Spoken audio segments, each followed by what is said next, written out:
Hey guys, welcome to Water Change Thursday. I think it's kind of a silly name only because the water change in the day of the week has been kind of used by everybody, but it's Thursday and I'm doing water changes. So, hence the Water Change Thursday.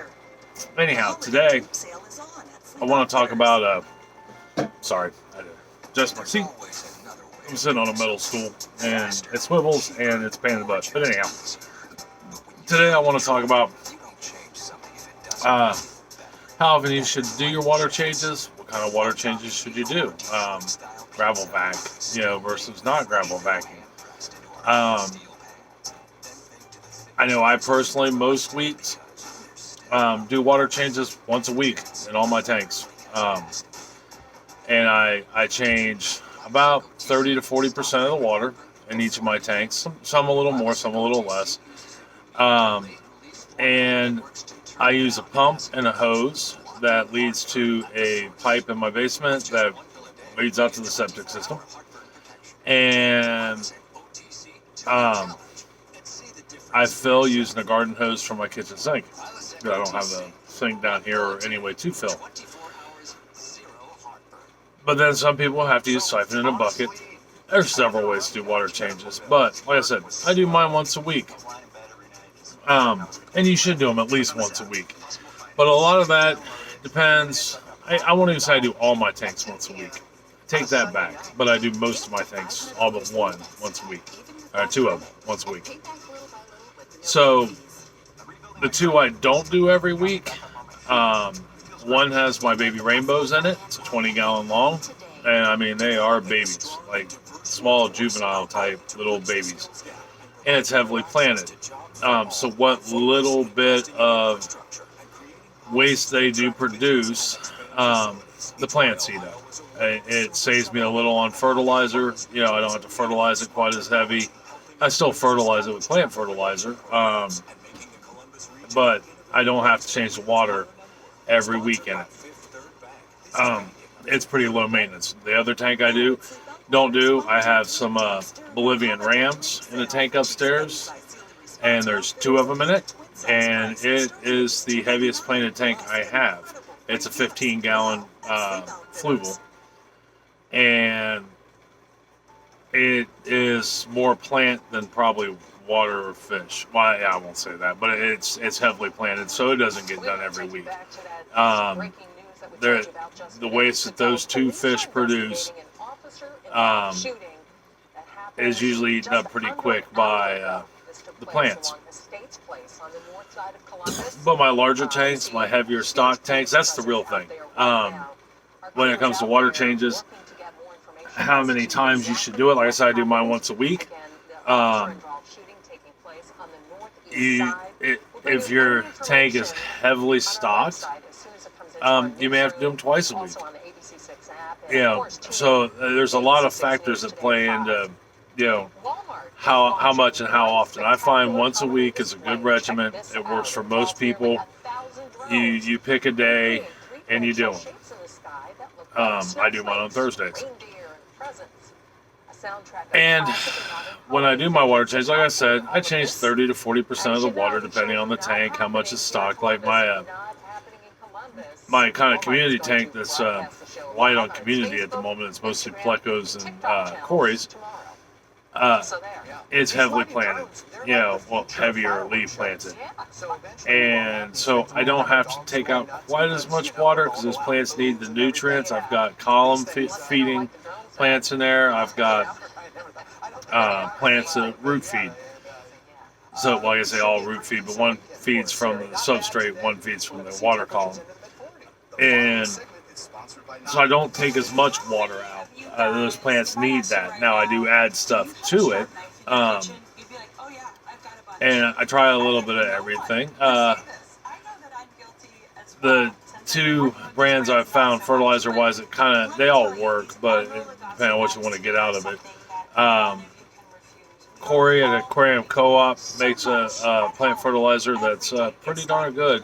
Works very well. And then Flourish products also work pretty good. I use the Advanced and the Excel, but I also, API makes a plant food That's not bad. But anyhow, this isn't about plant food. It's about water changes. So what you have to think about when you're changing water and how often is how stocked, lighter stocked. You may be able to get away with once every 2 weeks.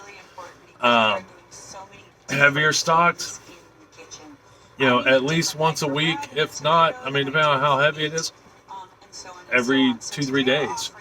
Um, and that's for the healthier fish. I mean, I like to think that I'm kind of a minimalist, but realistically, I mean, the pet keeping is a hobby for some. To me, it's a lifestyle. So I like to see my fish be successful and grow and be healthy and things like that. It's no different than keeping a dog or a cat or a reptile. You want to see them. Sorry, I'm watching. I got Cory cats in my goldfish tank, and they're all swimming in single file, and it's kind of cool looking.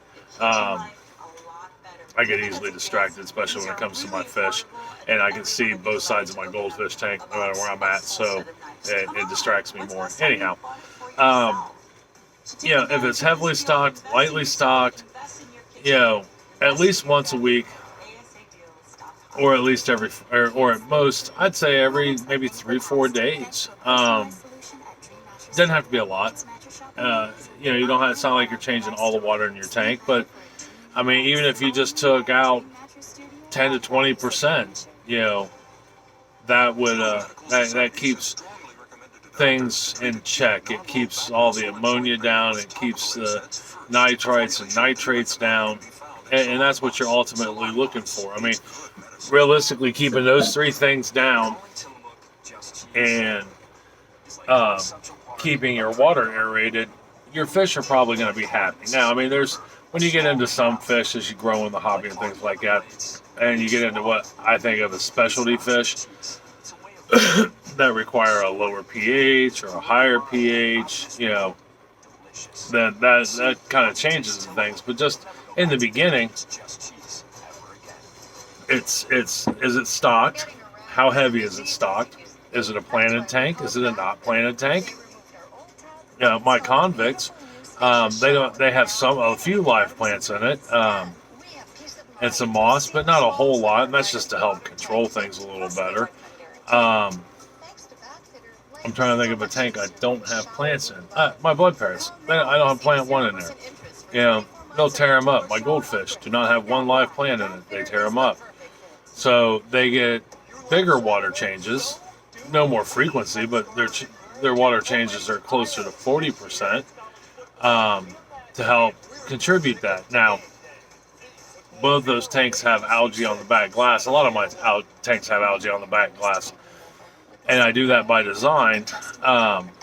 It helps me to see where my tank sits. If I look at my goldfish tank and I see the algae's growing thick, it's growing heavy on the back glass, it tells me two things. A, I've got an imbalance in my tank. Algae a lot of times can be caused by an imbalance in your water or too much light, or, I mean, there's 1,001 reasons you get algae. That's a whole different topic, but it helps me to know what's going on in my tank without doing a fair amount of chemical testing and things like that, or testing the water and things like that. I know, my nitrates are probably a little high if my algae is blooming and growing good on my back glass, where like right now it's minimal. I can see through my tank. That's why I've never had a problem with algae. Now I keep it off front glass and the sides if I can get to them. But the back glass I've never once worried about. So that's one way to check, if you're new and but if it's heavily planted, like a couple of my tanks are, they may only get 20%. Like I said, I have 2 tanks where it's minimal on fish, it's maximum on plants, and so I very rarely change the water into that. When it comes to gravel vacuuming, once again, where are you wanting to go in the hobby? What direction you want to take? It's kind of like the model hobby. Do you want to build model cars, planes, tanks, trains? Where do you want to head in the fish hobby? Are you looking for more plants? Are you looking for more fish? Are you, looking to breed, not breed? Um, I very rarely do I gravel back my tanks. I like them all minute. Some fish, like my Acaras, there's a few cichlids like this. They won't breed if they don't know. I mean, never mind temperature and the other things, but one of the things they look for is what's the survivability rate of their young, and a base of that is how much is there in the tank for their young to eat.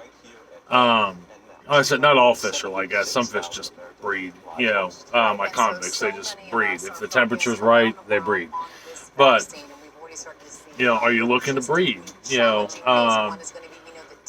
Your algae could be a sign of the fact that maybe it's time to clean them all out. I clean mine, the gravel in my tanks or sand, or I have a couple tanks that don't have anything in them, substrate wise. But that can be a sign of it's time to maybe clean them out. So about once every 3 months, I go through and I vacuum, not all of it, but a good majority of the malm out of the gravel.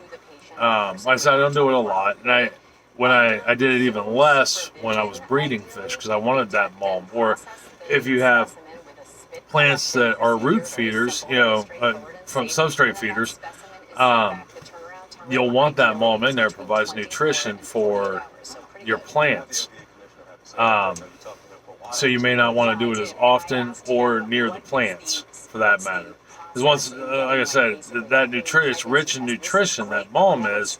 For plants, unfortunately, algae is a plant, so it can make your algae grow. So you want to find that balance.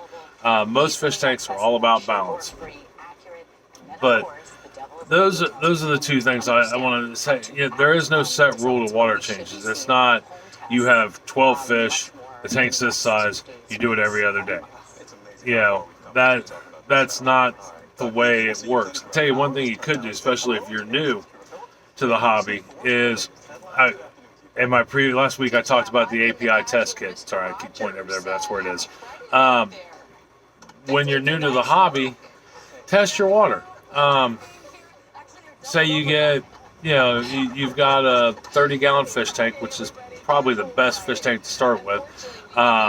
It's small enough, it's manageable, it's big enough that it looks cool. It's not like a 10-gallon. I mean, 10 gallons are cool too, they serve their purpose, but a 30-gallon is probably the best, in my opinion, one of the best tank size, 29, to start with. But in the after you got your tank established and it's cycled, and you're ready to put fish in it, which we can talk about cycling another day. There's a couple different ways to do that. Excuse me, I just got done eating lunch. Get your test kit out and test your water. See how you've got your fish in there now. You've got your half a dozen neon tetras, a couple Cory cats, or pleco, or whatever it is that you want as fish, and start testing your water. See how long it takes to go from 0 ammonia to 0.5. See how quickly your nitrates go. Know your parameters. Idealistically, you don't want a whole lot of anything other than a little bit of nitrate, and that's because that's the end result. So if you're reading 0, 0, and your nitrates are a little high, but anyhow, if you start testing your water, you'll see, okay, I need to change my water about every 4 or 5 days, once a week. Like I said, just to keep things fresh, I wouldn't go much longer than a week, although you can. There are some people that, depending on how you have your tank set up, what kind of fish, don't ever change their water. Now, there are some pros and cons to that, but we'll talk about that another day, maybe. Let me write that down. Give me 1 second there. Never doing water changes. It can lead into what's called old tank syndrome, which is kind of a neat topic in and of itself. But that way, if you test your water in the beginning, you see when it starts to get close to the where you don't want it to be range, then do your water change. And start out with like doing 20%. See where that takes you down to.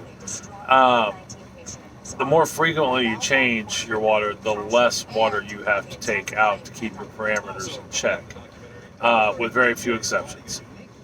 As your fish grow, you have to change a little more water. I mean, remember, when you buy a common pleco, it only starts out like that big. But as it grows and gets older and bigger, they end up, for a camera point of view, this big. Mine is 13 inches long at the moment, much more waste. So the water needs changed. I change a little more water. Like I said, I only go once a week, but I change a little more water in the tank upstairs. It gets to 50% every time, which is another thing. You don't really want to go much over 50% unless that's what you want to be consistent in it, with very few exceptions. What happens is you run the risk of crashing your tank or killing too much of your bio load, changing the parameters of your tank, and it can send your fish into stress. Read on it, do your research on it. But that's my opinion on water changes at any rate.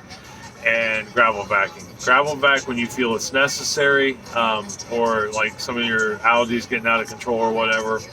Do your water changes once a week minimum. How much you take out will depend on your fish. Get a test kit to see where your parameters go when you first start a tank with fish in it, and you should be okay. There is no correct answer. There's no wrong answer. There's no right answer. It's your preference and what your fish will be thriving in. Not surviving, not coping with, but thriving. That's your end game, is to have a tank that thrives. Remember, you're their everything. All right. I love you guys. I'll talk to you later. Have a great day. Bye.